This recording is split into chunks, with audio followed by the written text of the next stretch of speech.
Hello, we are in 1 Kings, roughly page 350 in the scriptures-ish, and I don't know what page it is in any other translation.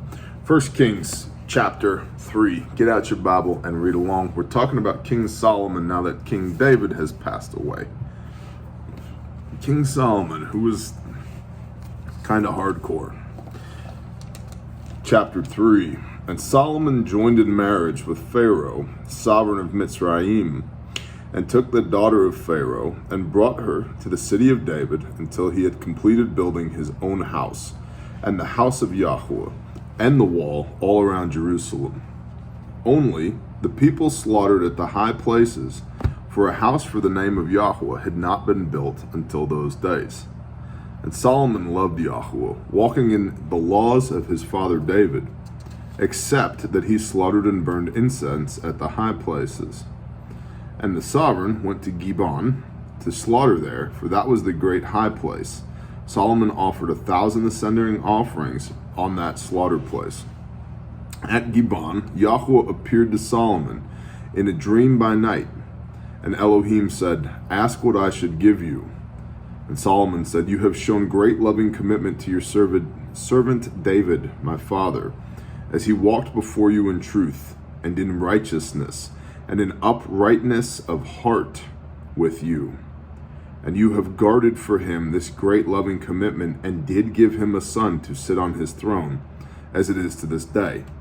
And now, O Yahweh my Elohim, you have set up your servant to reign instead of my father David. But I am a little child, and do not know how to go out or to come in. And your servant is in the midst of your people, whom you have chosen, a great people, too numerous to be numbered or counted.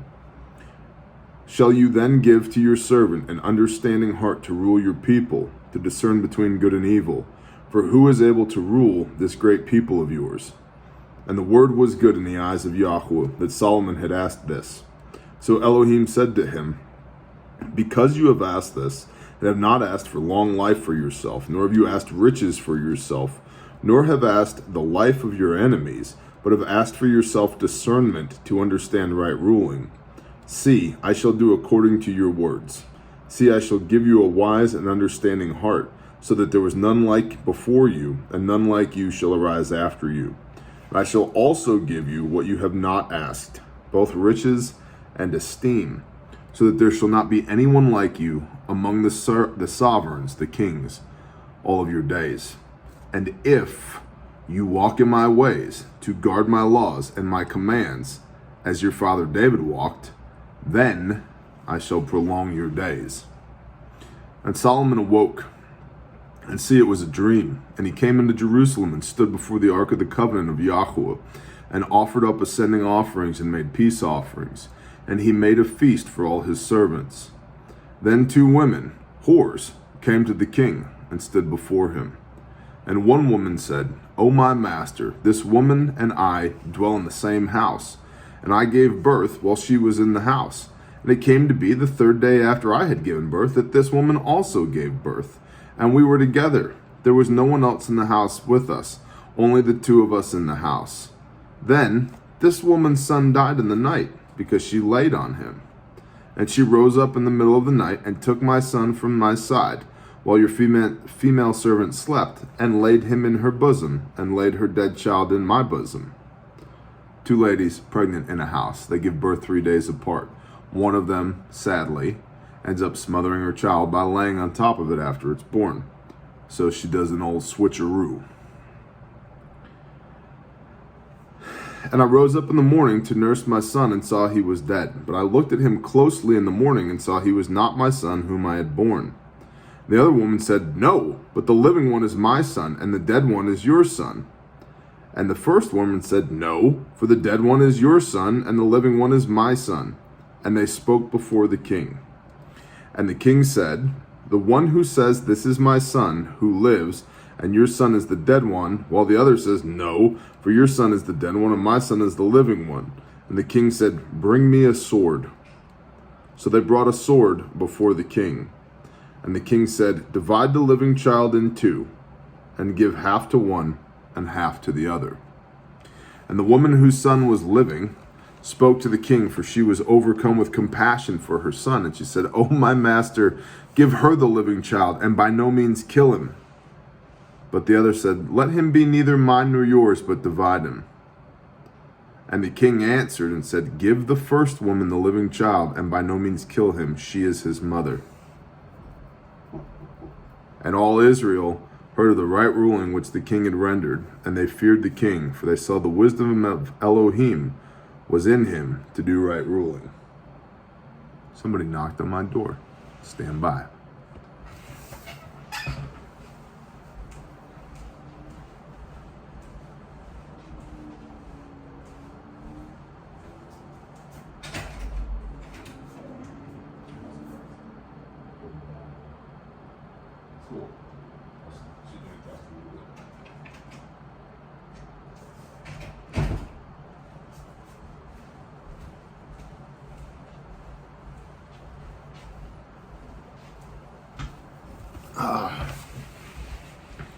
We are at a hotel, in case you hadn't noticed, and I've got some brothers in town with me, and one was inquiring if I wanted breakfast, and the answer is yes, but I'm shooting this video with you guys right now, so I will have breakfast with my brother after. And all Israel heard of the right ruling which the king had rendered, and they heard and they feared the king, for they saw the wisdom of Elohim was in him to do right ruling. So Solomon says, cut the kid in half. Each one of you can have half. And one woman says, don't cut him in half. You can give him to her. The other woman says, I don't care. Cut him in half. And Solomon knew instantly who was the actual mother. The one who was willing to let the child live, even if it was with the wrong person. Or the one who was like, yeah, cut him in half. Yeah, it's pretty easy to discern who the mother is there. Chapter 4, it came to be that King Solomon was sovereign over all of Israel. And these were his chief officials: Azaryahu, son of Sadok the priest, Elihoreph and Ahijah, sons of Shisha, the scribes, Jehoshaphat, son of Ahilud, the recorder, and Beniyahu, son of Yehoiada, over the army, and Sadok and Abiathar, the priests, and Azaryahu, son of Nathan, over the officers, Zabud, son of Nathan, a priest, friend of the king, and Ahishar, over the household, and Adoniram, son of Abda, over the compulsory labor. And Solomon had 12 governors over all Israel, who provided food for the king and his household. Each one made provision for 1 new moon of the year. Interesting setup. So Solomon said, hey, there's 12 tribes, 12 governors to run each tribe, 12 months in the year. Each tribe is responsible for providing for the house of Solomon for 1 month a year, or a new moon per year. And these were their names: Ben-Hur in the mountains of Ephraim. Ben-Hur. Some of y'all will understand that that's a reference. Others will not. Ben-Dekar in Makatz and Shalabim, and Beth-Shemesh and Elon Beth-Hanan. Ben-Hesed in Aruboth, Soka, and all the land of Hefer were his. Ben-Abinadab and all the height of Dor. Taphath and the daughter of Solomon became his wife. Baanah, son of Ahilud, in Tanakh and Megiddo, and all of Beth She'an, which is beside Sarathan, below Yisrael, from Beth She'an to Abel Meholah, as far as the other side of Yokneam.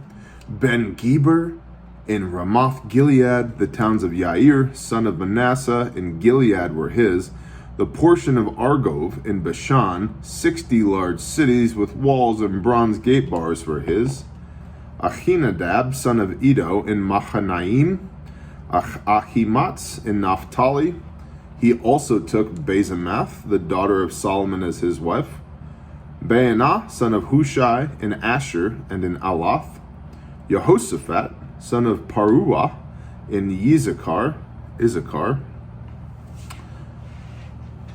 Shimi, son of Eliah, in Benjamin, Gever, son of Uri, in the land of Gilead, in the land of Sihon, sovereign of the Amorites, and Og, sovereign of Bashan, and one governor was in the land. So, one governor, Uri, in the land of Gilead, who also ran Bashan and the land of the Amorites. So, remember Og of Bashan and Sihon, who was the other giant kings that were killed by Joshua before they even got into Canaan proper. Judah and Israel were as numerous as the sand by the sea, eating and drinking and rejoicing. Good times. Lots of people, good times. And Solomon was ruling over all reigns from kingdoms, from the river to the land of the Philistines as far as the border of Mitzrayim. They did task work and served Solomon all the days of his life. And Solomon's food supply for one day was 30 cores of fine flour and 60 cores of meal. A core is 220 liters. It's a lot. It's like a 50-gallon barrel. So, in one day, for Solomon's household was 30 50-gallon drums of fine flour, 60 55-gallon drums of meal, 10 fatted cattle, and 20 cattle from the pastures, 100 sheep, besides the deer and gazelle and roebucks and fatted fowl. So, yeah, dude had a lot of people up in his house. For he was ruling over all on this side of the river, from Tipshah even to Azah, over all the kings on this side of the river. And he had peace on all sides around him. And Judah and Israel, remember, two houses here, Judah and Israel. Judah being the tribe of Judah, the tribe of Benjamin, and then the Levites. And then Israel being the other 10 tribes, Gad, Manasseh, Issachar, so forth and so on. And Judah and Israel dwelt safely, each man under his vine and his fig tree, from Dan as far as Beersheba, all the days of Solomon. And Solomon had 40,000 stalls of horses for his chariots, and 12,000 horsemen. And these governors, each one in his new moon, provided food for King Solomon, and for all who came to the table of King Solomon. There was no lack in their supply. They also brought barley and straw to the appointed place for the horses and steeds, each one according to his right ruling. And Elohim gave Solomon exceedingly great wisdom and understanding, and largeness of heart like the sand on the seashore. And Solomon's wisdom excelled all the wisdom of all the men of the east and all the wisdom of Mitzrayim. For he was wiser than all men, than Athan the Ezharite, and Heman, and Calcol, and Darda, and the sons of Mahal. And his name was in all the nations round about. And he spoke 3,000 proverbs, and his songs were 1,005. And he spoke of trees, from the cedar tree of Lebanon, even to the hyssop that spring out of the wall. And he spoke of beasts and of birds and of creeping creatures and of fish. And there came from all peoples, from all the kings of the earth who had heard of his wisdom, to hear the wisdom of Solomon. So Solomon got himself pretty well set up here. It's a good system of governance as well. 12 tribes, 12 governors, each governor responsible for one month's worth of provision for the house of Solomon and all of his guests. And that was even quantified down to, 10 barrels of fine flour, 20 barrels or 30 barrels, whatever it was, of meal. I think it was 20 barrels of meal, and 100 sheep per day, 10 fatted cattle, and 20 cattle of the field per day in addition to whatever is hunted, and it was just understood. You have a system. It's a pretty good system. We're going to leave it there today, 1 Kings 3 and 4, and we will, of course, do more next week. Bless y'all. Shalom.